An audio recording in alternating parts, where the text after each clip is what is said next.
Късмето што му даде на сиромајо една кокошка да му носи позлатени јајца. Чита Александар Станојков. Еден сиромав човек си имал две деца, голи, боси и гладни. Ошто бил многу сиромав, одвај со ржан леп можел да и нарани, а не со манча.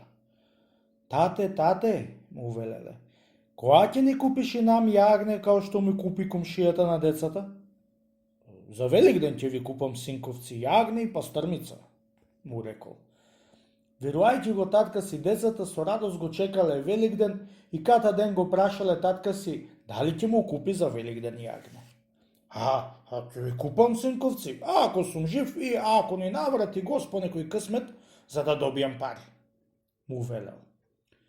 Дојди ден, појди ден, дошла велја сабота и сите рисјани си купувале кој живо јагне, кој заклано, кој пастърма. Децата на сиромајо само гледаат и со трчаница оделе дома, со радост му кажувале на мајка си, на татка си. Тате, ете, Великден дојде и сите кај купуваат јагниња, ами ти лели велиш оти за Великден јагне ќе ни купиш? Оди купи ни да, ако не јагне, барем пастърма, му велеле децата нажалено. Велев бре, синковци, ама не ми наврти Господ некој късмет да добијам троа пари, да ви купам.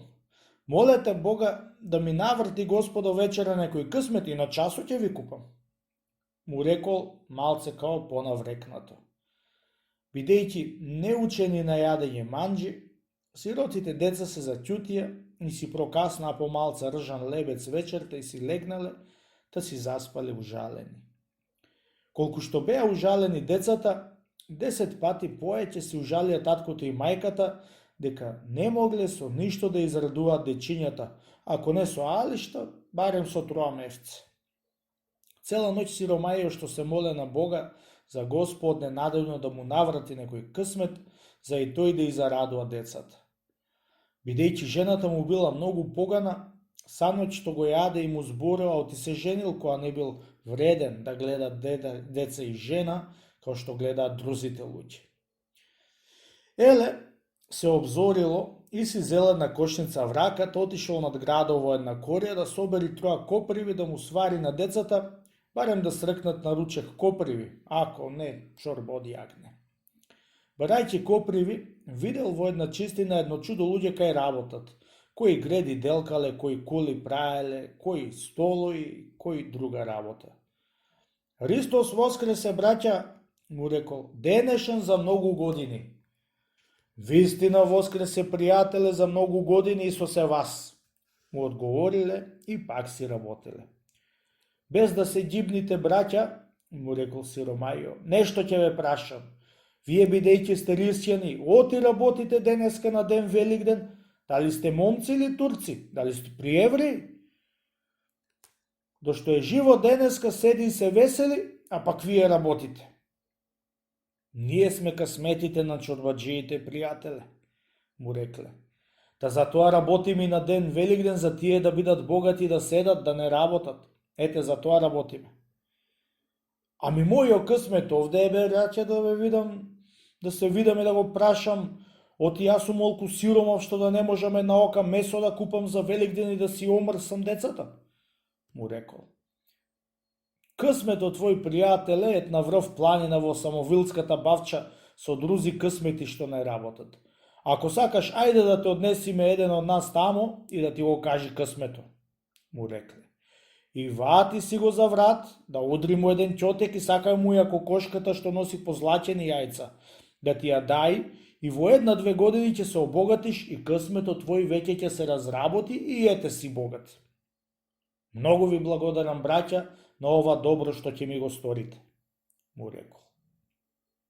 Зел еден од късметите, та отишол на врв планина кај што тераше ќев късмето негов и друзи мрзливи късмети. Му го кажал късмето на сиромајо неговиот късмет и откоја се поздравил, го грабнал за врат и го удрил од земи, та му ја сакал црната кокошка.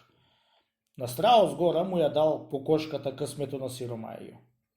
Едно ја зел кокошката и му снесла едно позлачено јајце. Кога видел сиромајо, голема радост сторил и вървейки низ чаршија, се вратил при некој евреин Сараф, да му го продал јајцето за 1 алтон.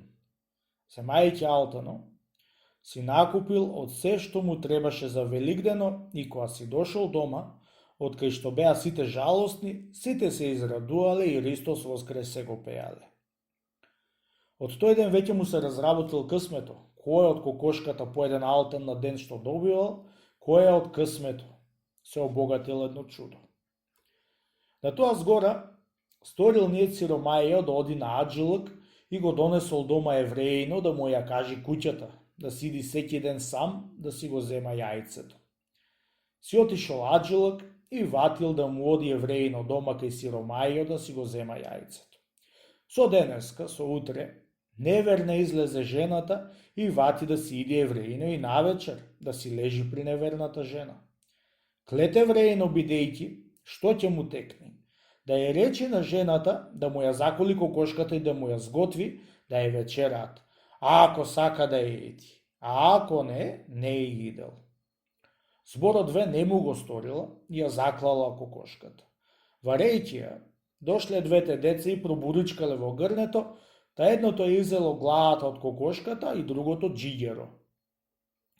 Кога ставила вечерта кокошката да вечерат, видел евреинот и главата и джиѓеро го немало и откако се научил оти децата ја изеле главата и джиѓеро, се налутил и си отишол дома.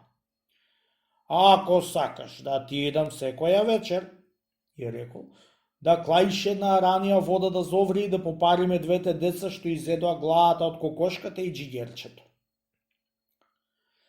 Неверната жена кандисала да ја умри децата, само да ја иди евреино. Арно, ама поголемото дете се знаело што прави мајка му. Му кажало на брата си и си обуле по едно рало опинци, та си побегнале во градот кај што седел царо. За късмето од децата беше умрел царо и јадето бил во тоа царство, кој ќе влези првин во портата, него ќе го клале за цар и изеле обата браќа, та поголемиот го направиле цар и помалиот Садријазам.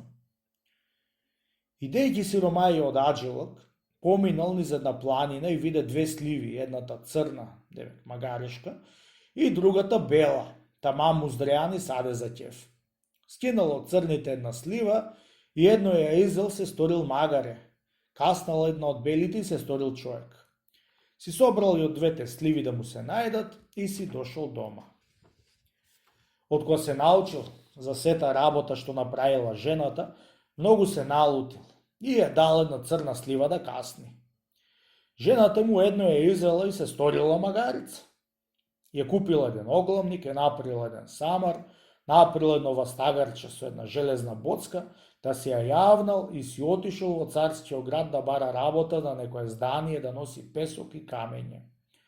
И во тоа време, син му, цар бидејќи, правил еден сарај и се пазарил тамо да носи песок.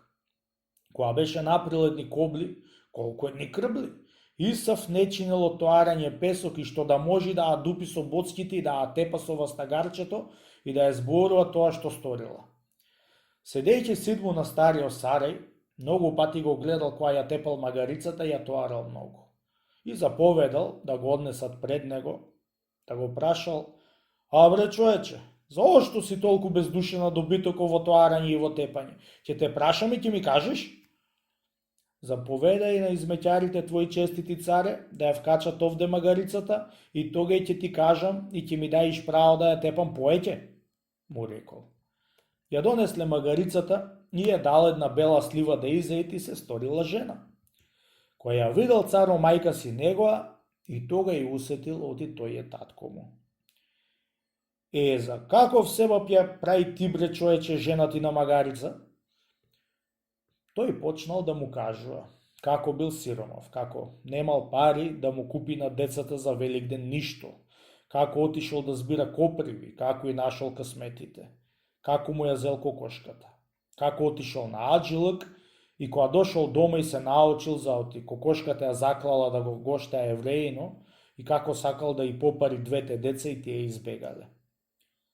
На час останал од столо син му на сиромајо, му бакнал рака и му кажал оти тој му е син. Го викнал и брата си, тој и му го кажал, да сите се изнаедоа и од кај што беа сиромаси станаја цареи. Ете, кога да му работи късмето човек на некому, како го прави од сиромав цар.